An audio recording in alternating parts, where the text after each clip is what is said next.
The Real Hustle Podcast. The Real Hustle Podcast. Hey everybody, Mark McKenna. I am so excited today. One of my very good friends that I met at EXP 2 years ago in Miami, Dylan Nonaka from Hawaii, is on our podcast today. Dylan, thanks for joining us. Thanks for having me. It's an honor. So, this is the first time we've done a Zoom podcast. I would love to go out and have done this in person in Hawaii, but unfortunately it makes it a little bit difficult here in the heart of the season. So I want, the reason why I invited Dylan on the podcast was, when I got to tell you, one of the most down-to-earth people you would, when you talk to him, you would never see how much success the guy. Talk about humble and how it just pours off. People are just attracted to him. So I want to give you those props. But let's dive into some questions for you so you can tell the audience, give everybody a quick background on your career, how you got started in real estate. And we talked about this a little bit down in New Orleans the other day. So I'll give you the 20-year overnight success story, right? So I graduated high school in 1999 and joined the Marine Corps, and I spent 4 years in the Marine Corps. I didn't have any, crazy dreams to do that. It's just I didn't really have any other options at the time, or I didn't see myself wanting to stay here and go, join the workforce or go to college. And so I started talking about joining the military with my mom, and her brother had been a Marine for 30 years at that point.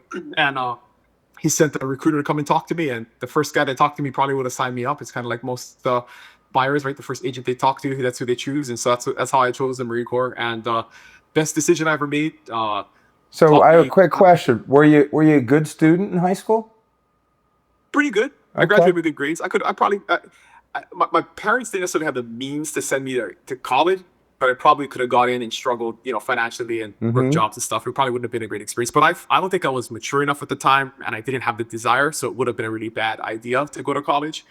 But after 4 years in the Marines, I got the JAG bill. I was more mature at that point, and then I went to college. So I went to college on my island at UH and actually got into real estate at that point. My mom she got into real estate right at the end of when I was in high school, and so her career had taken off, and she encouraged me to get my license so I could help her with leads on the other side of the island. So she lived on the west side. I was going to college on the east side, and so I got my license. I did a couple of deals a year, just kind of part-time, helping her out, learn the business a little bit. When I graduated college, I decided it wasn't something I wanted to do. So I went and I actually, it's a long story. I'm not going to kind of go through it, but I got involved in kind of local politics, and I got a job working for the governor right out of college. And I did that for a few years, and then went into political consulting and helped run political campaigns for like 10 years, which is what I thought I wanted to do in life. I thought I wanted to change the world and make Hawaii a better place. Figure that out real quick. Fruitful. It's a very negative environment. Correct. And I was now 10 years in, and my kids were little. I was married I got married. Subsequently, I had kids, and I was reevaluating what I wanted to do in life after being gone a lot, working a lot, not making a lot of money. And I subsequently joined the Army Reserve around this time, and I went to a school in Missouri for 5 months, and I was reevaluating what I was going to do in life. And when I came home, I decided I was going to take 30 days off, kind of reset and figure stuff out. And went to lunch with my mom one day, and she asked me, "Hey, you ever think about doing real estate again?" And I said, "I don't think so." She wanted to kind of start going towards retirement and slowing down, and she wanted somebody to help her take over the business. And I told her probably not, and I went home that night, and I'm watching TV with my wife, and she asked me, "Hey, you ever think about doing real estate again?" Because I had never really had a real job. So she was like, "I don't really want you to get like a real job. I like you being available and flexible and stuff." And I said, "Did you talk to my mom?" And she said, "No." And I said, "Well, this is, I don't believe in coincidences. I believe those, God, the universe giving me a sign." And so I said, "You know what? I ain't got nothing to do for 30 days. I'm just going to take the classes to reactivate my license." So I did that. And since I didn't come up with a better plan after 30 days, I just I activated my license, and I started going to work with my mom. And my stepdad was the broker she had married the broker at Coldwell Banker, the local franchise here. And so I just started showing up every day, and one thing led to another. And, I did pretty well my first year just because I showed up and worked hard. And I realized at that point, and I this is maybe the best takeaway of the story is during those 5 months when I was in Missouri contemplating life, I read a book called The 4 Hour Work Week, and one of the things he talks about in that book is that the great American fallacy is that we teach kids do what you love and you'll never work a day in your life, and he talks about how that leads to a lot of unhappiness in the world because most of the things that we love to do in life don't make us money, don't provide us with income. And, very few of us become professional surfers or professional golfers or, Mm-hmm. spending time with your family doesn't make you money. And so the way you need to view the career world is that if you find a thing that provides you the maximum time and resources to do the things that you love, you will become passionate about that thing.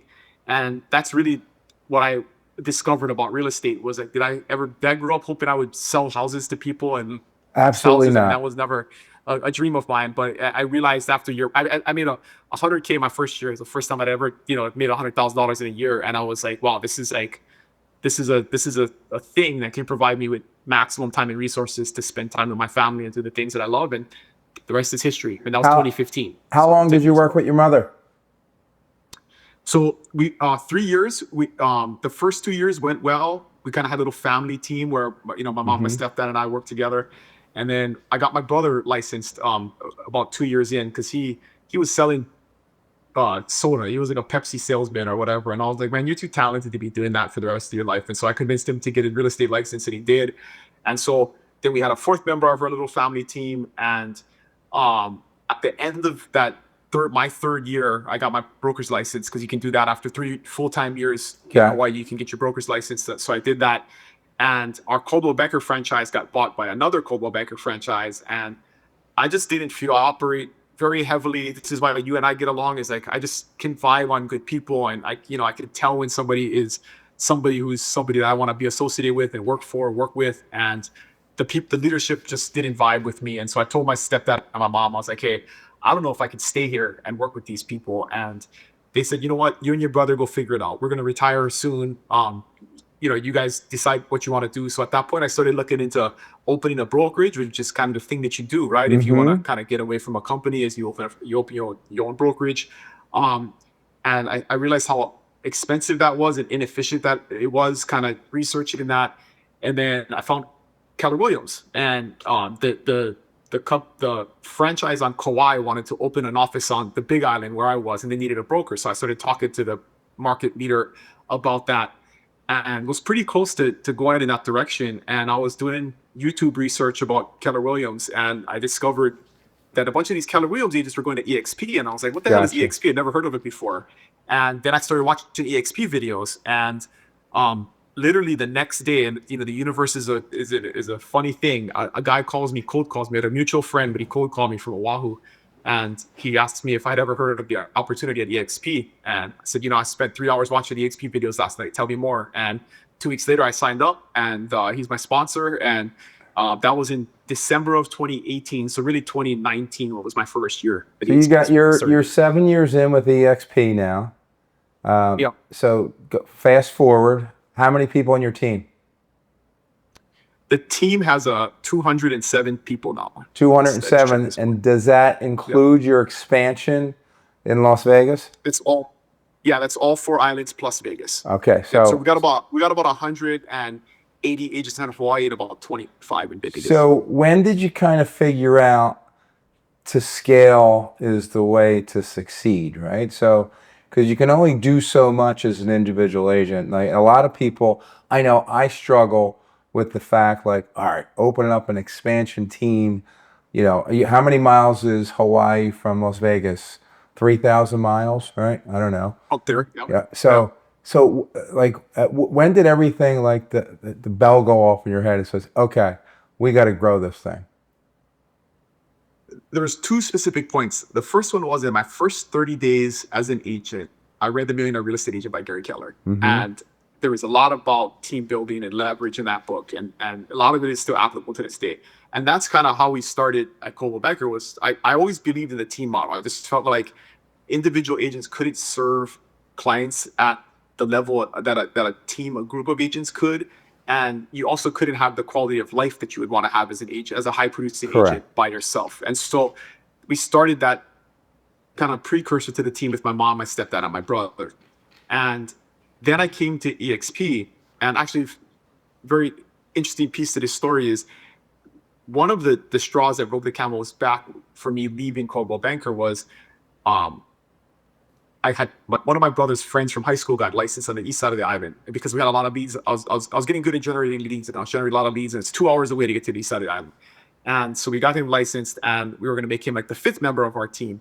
And the new leadership wanted to put him on a new agent split, and I was arguing with them, but no, he had to be on my split because I'm going to give him all of the business, and he's going to be like our assistant. Correct. And they fought me on this and wouldn't allow it. And I was like, this is stupid. I'm like recruiting agents. I'm gonna help them be successful, and you're gonna make this difficult on me. And that was one of the final things. I was like, I cannot continue to do this here.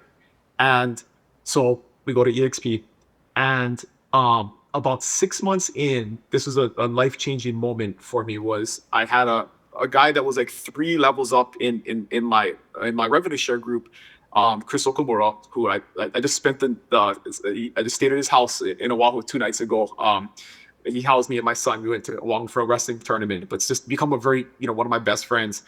And he kind of cold called me, just welcoming me to the company, and he'd come check in with me. And I was like, who's this guy in Sacramento who like cares about me? Like this is like a totally foreign thing, right? Nobody in Coldwell Banker in Sacramento would ever call me and try and support me. Right. So, that really introduced me to the culture at EXP, and so he encouraged me to come to an event in Vegas called the Vegas Mastermind that Brent Gold would put on, and it was happening in August of 2019. And at the time, I was a relatively successful agent, but I have a ton of extra capital, and I had little kids at the time to go and travel and do stuff. And so I was telling him how I can go, and he kept encouraging me and saying, "Hey, this is really important that guys like you come and you experience, what's possible here at the company." And so I ended up putting on the credit card, and I flew to Red Rock in Vegas, and I spent 3 days at this mastermind, and I saw guys on stage selling 300, 400, 500 homes, and I was like, it blew my mind. I didn't even know that was possible. I thought, if you sell 30 or 40 homes, you are the god of real estate in Hawaii. Like that was the epitome of real estate success, and it just opened my eyes to what was possible. And then I would went and ask these guys, "Hey, can you tell me more about how you onboard agents? How you recruit it? What kind of systems are you using?" And they gave me the playbooks. They gave me everything that they were doing, and that really kicked off just it's like the 4-minute mile concept, right? Is that for thousands of years humans have run, and it wasn't until like the 60s where Bruce Bannister broke the 4-minute mile, and then when he does it, like 1,000 people do it in the next year. And it was just, once it's possible, you see what you can do, and that was one of those moments that really that's what started the whole journey. Was at that point we started adding team members and spreading out across the island, and then to Maui, then to Oahu. I don't want to make this an EXP. I don't want to make this an EXP podcast, but I got to tell you, one of the greatest things about the company is, like, I jumped on the plane the other day to go to New Orleans last second, is because everybody helps you. No one's like hiding information because they don't want you to grow. Like, and I usually don't talk brands when I'll do the podcast. But man, if that didn't change my mind, when I was independent, we were doing 250 deals, and I thought I was King Kong. And now the vision and being around people like yourself and Dan Beer and Kyle Whistle and all that, like, I want to do 2,000 transactions and it's not something that I look at as out of reach, right? The formula now, just like you said, you got the playbook, and now you know how to build it and make sure that your agents are profitable, your agents win, you keep the right culture, right? I would, me, you guys all think I'm borderline gangster when I come out to there, and you guys all laugh at me, but I was like never a big culture guy. I think, right, like culture brings profitability, right? The more happy your agents are, the better the culture, the more profitable everybody is. Absolutely. And that stems from my next question, right? When did you figure out how important the leadership portion of real estate, like running a team? Everybody's like, "Oh, you're the team lead," and everybody always thinks about team lead just bringing bodies in so they put deals together and you get a little piece of the action, right?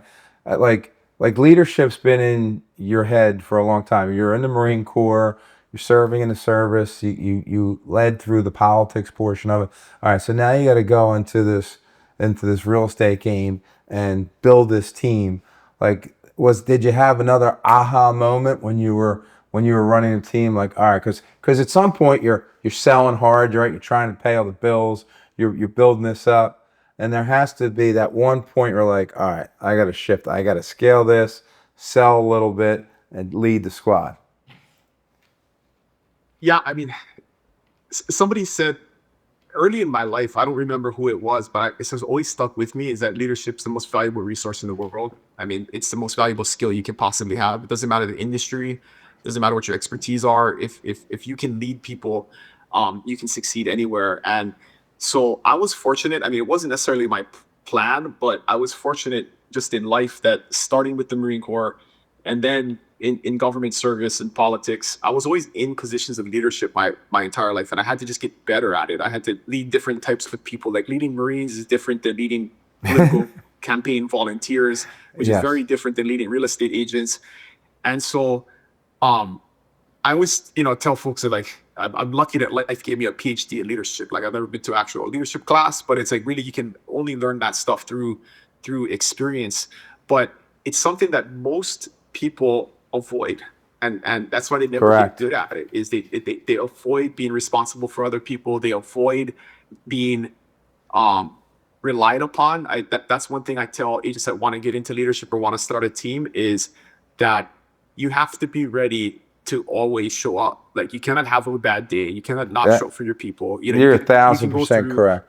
a very tough situation, and when an agent comes in the door, I got to give them all of the positive energy that I have possible to help them fix their problem or help them get through whatever they're going through or inspire them. And so I mean that's a learned skill. It's very hard to do, and the only way you get it better at it, like any other skill, is reps.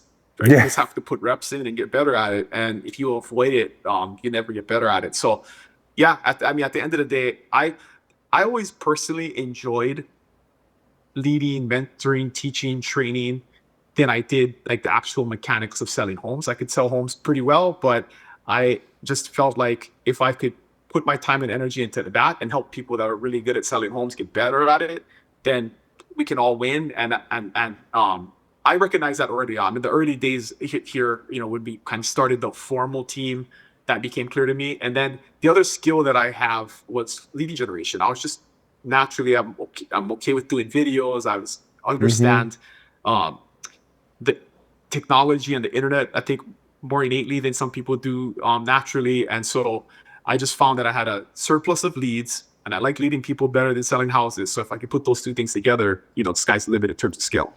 It's funny because I was always the opposite. Like I got to sell, sell, sell. I want to be the top agent, this, that, and I think it's 10 times more gratifying to lead people and watch them be successful and just watch what something you build like that. And there's nothing better. Like I try to go out of my way when someone was struggling, all of a sudden they get hot, and you pick up the phone and say, "Hey, I just want to let you know I'm really proud of you. You're doing a great job." And it's just like they're like beaming ear to ear, and and on top of that, you have to have those really difficult conversations, right?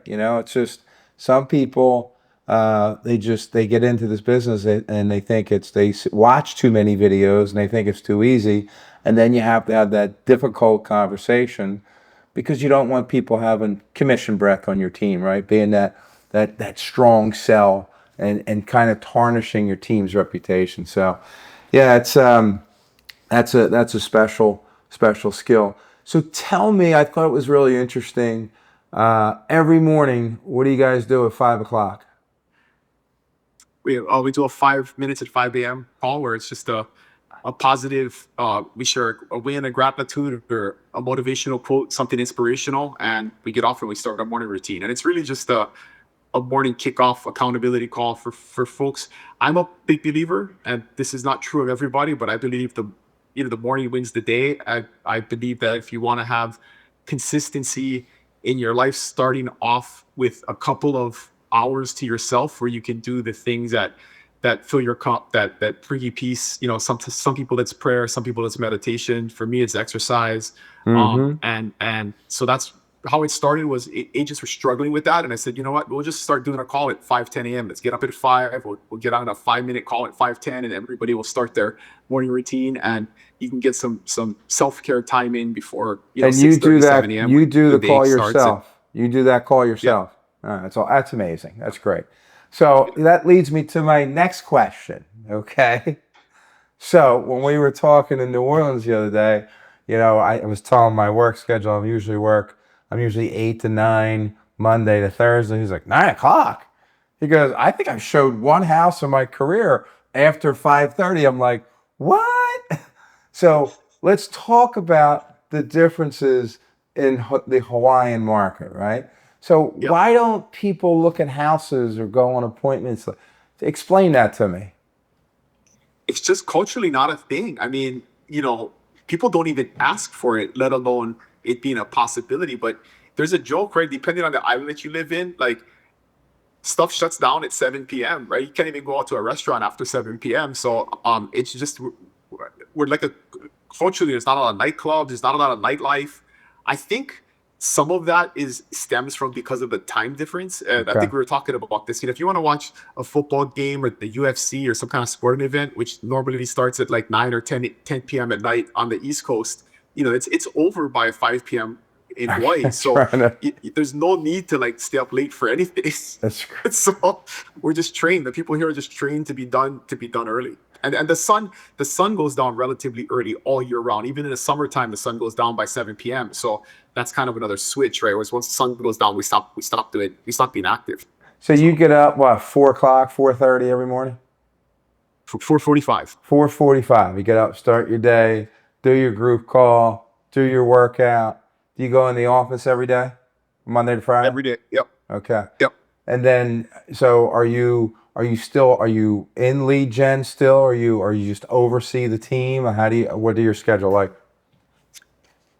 I have a very regimented schedule. So basically we have a ton of I just had this epiphany today. I was going to do an Instagram post about it, right? Is everybody talks shit about fast food, right? Like how fast food is bad and not quality, but what is the most profitable, successful restaurants in the world? The fast food restaurants, right? I mean, at scale.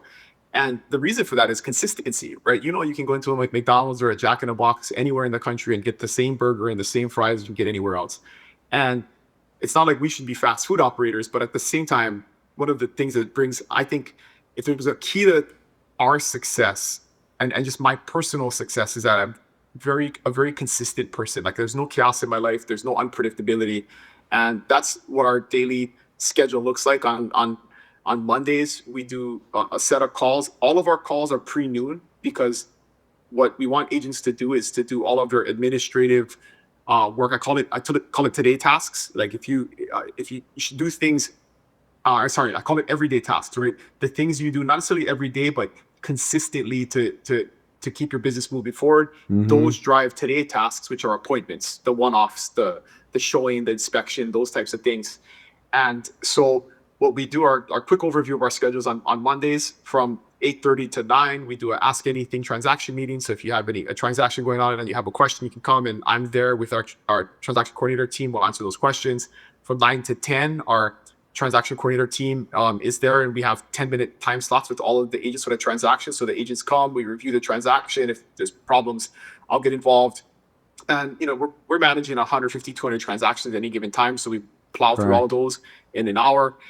From 10 to 11 is a new agent foundations meeting where we have a curriculum and new agents come within the first 90 days to 6 months. A lot of times agents stay on for much longer because it's a very valuable Mm-hmm. call for them just to learn basic skills. And then from 11 to 12, we do a CRM power hour. So we do a tech hour where we talk about follow, boss, or fellow, or Wailopo, and do coaching on that every single week. Tuesdays, we have a couple of different, we have our Zillow seller team call and our main Zillow buyer team call. We have an Oahu team meeting. Each island has a specific meeting time where just those agents come together. Wednesdays is our main sales meeting, and the Maui meeting is in the morning. Before that, Thursdays, we usually do in-person meetings. So I'll travel to one of the locations, and once a month, we do an in-person gathering for 3 or 4 hours and do training and updates. And then Fridays, we do our mentorship call, our leadership call, and an agent attraction power half hour. So agents who are interested in agent attraction have an opportunity to come and learn and mastermind. And so that happens every single week. I mean, so it's none of it's mandatory, all of it's optional based on what an agent needs in their career.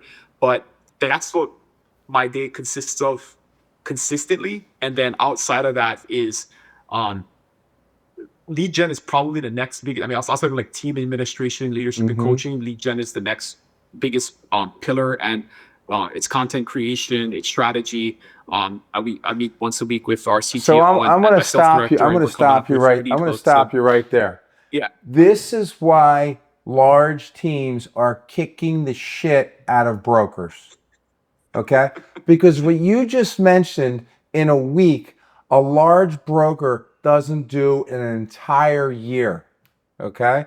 That's why people work for you, because the value that you just talked about. And I could tell you right now, like I could tell somebody who bullshits through an interview that you knew exactly what you were doing, broke it down. Like there is always value for your agent. That's amazing. I mean that, it's funny. I was talking to this one of the large brokers around here the other day. He's all bent out of shape because a lot of his agents are leaving. And he did something he shouldn't have done. And I called him up. I said, listen, let me tell you something. You're flat-footed. You're asleep at the wheel. And the big teams are going to take over because they have the right infrastructure. Everything they do is to benefit the agents, right? And that what you just said, what your day, and then you followed up with, and then I do the same thing the next week, right? Because it's consistency. And you teach it, and it's not the same. You got people, all different people coming in, but it's always there for them. That's amazing, man. That is the wonder why you got 204 agents. And probably, I didn't ask you this question. People probably never leave your squad, right? Like, do you have turnover? It's pretty low compared to other I think other operations. Like last year, we added 54 agents. We lost 16. So we do lose agents. Absolutely, it's impossible to keep everybody. But of the 16 that we lost collectively, they did 4 transactions in the last 12 months. Yeah, so it's just the agents that join and either don't tap in, don't participate. You've dealt with this. It always boggles my mind that somebody will get a real estate license, they'll pay all the money, join the brokerage of the team, and then it just won't disappear. I don't know how to fix it. They're so excited, and then you're like, where'd they go? You never saw them again. Yeah. Oh my God. Yeah. So a couple of my agents, where I was telling them I was going to interview you, and I told them, where your location is. So how did the fires that was in Maui affect the market? Like, how has that rebounded? Has it rebounded? Is there a ton of construction going on? What's it like there? And what did that do? Yeah, well, there's almost nothing going on, which is sad. 2 years later, there's still, and that's more of a governmental problem than anything else. The Maui market was already slow before that, so it wasn't necessarily a direct result of the fires, mainly because of political unrest. So the county council on Maui has done a great job of destroying the real estate market there by threatening and always talking about changes in vacation rental regulations and other things. And so what's happened, the net result has been there's 14 months of condominium inventory. Prices have fallen 30% over the last 24 months. So it's not necessarily the fires. It's more the uncertainty of the regulatory system that's causing issues on Maui. But the rest of the state was not affected. I mean, we're very insular. Each island operates very differently. There's different cultures. There's different markets. And so the Maui market has consistently been slow. And just to give you perspective on that, there's around 100 transactions, give or take 20, in any given month on the island of Maui. There's 400 to 500 transactions at any given month on the Big Island. Our populations are almost the same. So it's really crazy how it's 25% of what happens on the Big Island happens on Maui. We have the same number of agents on both islands. Wow. So I mean, think about that. There's 1,600 agents on Maui, and there's 110 transactions a month. it's a tough market to make it in there. Yeah, it doesn't So. sound like there's a lot of good agents in Maui with say with 1,600 and 100 transactions. Well, the problem with that is the price points are high. So you can be an agent and sell your cousin's house once a year and make an extra 35 grand and pay your fees and stuff. And it's and most people treat it as a side hustle. That's one of the themes that I coach new agents on, is that there's zero competition in this market. Everybody can succeed because 80% of agents aren't even participating, right? They're not even in the market. They're not your competition, and most of them suck. They're not professionals. They're not full time. They they're not part of your competition, so don't worry about it. To be in the top 10%, really, you just got to show up every day, not be stoned or high, and call your people back, and that's really all it takes. That's great advice. Show up every day. Don't be stoned or high, and listen and be consistent. I mean, it's and like I'm a stickler. You're dressed. You show up. You have knowledge. You're going to get wins every day. Just get in front of as many people as you can. So I'm not sure if I'm correct on this. Did Hawaii or is Hawaii passing legislation to ban private listing networks? It got pretty close. It got through the Senate, and it stalled in the House. I guess that next year it'll probably pass. Our Okay. legislative session runs from January to May, and so it just wrapped up. Um, I had some involvement in getting that bill introduced, so it happened really, really late because of the timing of everything that was going on. So I think with a little bit more time, getting some community support behind it, the local realtor associations behind it, we can probably get it passed next year. But there was basically no opposition. It was more kind of administratively failed due to too much stuff Gotcha. going on at the end of the session and not getting through the final committees. Yeah, and well, it's going to be. We were just talking about this before we jumped on. It's going to be really interesting how all this plays out. I honestly think a lot of it's a lot of sensationalism. It's almost with now Bam and Jared James, everybody's got to have a headline, right? Every day, it's like the most craziest things ever happened in real estate. It's like you're turning on ABC and David Muir's got, oh my God, the world's going to end today, right? All this bullshit. I tell all my agents, I'm sure, get all that noise out of your head and just go sell houses. We can't fix anything. Just let's go out and sell houses and be consistent, just like you're doing. So I got to tell you, One of my like, favorite things is we don't participate in the market. Doesn't matter if the market's hot, the market's slow. We're just going to continue to go to work and do what we do, and we're not going to participate in all the craziness. So yeah, like I got to, when I interview team leaders and agents, there's always like that one nugget like that really just stands out. Like when you were talking about that schedule, my head was just like exploding, going like this is what people need, right? Because what do agents say to you when they get their real estate license? What do I do? What's next, right? Yep. And then we Yep. tell them, my admin, they say, just do one thing, just buy in, okay? Just do everything we're telling you to, okay? Don't question it, just go do it. There's a reason why these people who were making $35,000 at another brokerage come and work with us, and they're making 200, 225. Just buy in and listen to what they're saying, right?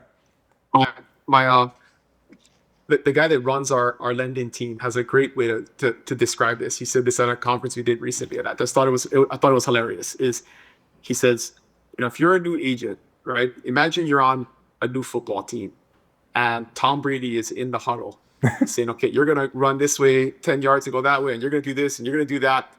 And at the end of him telling you the play, as the new wide receiver, you raise your hand and say, "Well, Tom, I know you've won 6 Super Bowls, and you're the most successful quarterback in history, but I think I should do this." He's like, "You would never do that as a new wide receiver, but why do you do that as real estate agents? Just come in, That is get in great. the huddle, and listen I to what the have to plays, and then use go that from there." analogy, right? Anybody who gets in the huddle with Tom Brady, who's a football, is shitting their pants, and you better listen to them, and not these agents. Like, "No, I don't think I should do that," and they ask everybody to say, that's the best thing I'll think. That is great. Thank the person who used that analogy. That was awesome. Yeah. No, I got to tell you, man, I really enjoy our friendship. I hope there's more business we can send back and forth to each other. It's always great to have a breath of fresh air because what I see in this industry a lot with people with as much success as you is this giant ego And that's what I love about you. Just come in, you chill, we talk about our families and how our kids are doing and, you know, where their lives are at, my grandkids. That's awesome. And I just want to thank you for your time because I know it's a lot coming on this. And this is our first, I'm liking the Zoom podcast. This is good stuff. But, and then we're going to see each Hey, other. I want to thank you too. You know, one of the best parts about this community is getting to meet guys like you. I mean, what you've built, that multi-generational empire, is absolutely inspiring. And you know, I feel blessed to have your cell phone number on my phone. I can call you anytime and ask you for advice. And you know, the decades that you have ahead of you is invaluable. So I'm super stoked to be in your world too. Appreciate that, my man. Keep selling houses, and I'm stealing your Tom Brady quote. All right. Rip off and duplicate. Awesome.